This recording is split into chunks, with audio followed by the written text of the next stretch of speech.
সন্তুষ্টি লাভের জন্য। দান করতে হয় মনে আকাঙ্ক্ষা রেখে, দান করতে হয় মনে আশা বাসনা রাখতে হয়। বাস্তবতা আপনি বুঝতে পারবেন।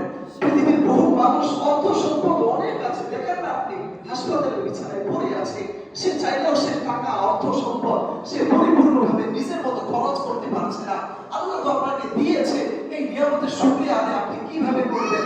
যতক্ষণ না পর্যন্ত আপনার সম্পদ আপনি সঠিকভাবে আল্লাহর রাস্তায় ব্যয় করবেন, ততক্ষণ পর্যন্ত আমি বলবো আপনার সম্পদ কখনো পবিত্র হতে পারে না। মাঝে মাঝে আমরা যাকাত দেই, ঠিক না? এই যে আমরা যাকাত দেই বছর শেষে, কেন দেই? যাকাত দেওয়ার একটা অর্থ হচ্ছে আপনার সম্পদগুলো পবিত্র করা।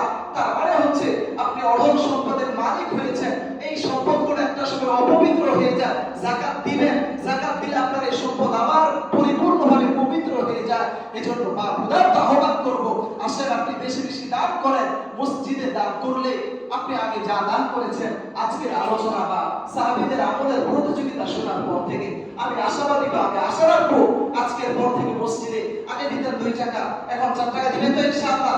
আগে দিতেন 5 টাকা, এখন 10 টাকা দিবেন। আগে 10 টাকা দিবেন। ফারজাহা ওয়া আতাআত যাওজাহা কিলা লাহা উদখুলিল জান্নাতা মিন আইয়ি আবওয়াবিল জান্নাতি শি'তি ওয়া ক্বালা আন-নাবিয়্যু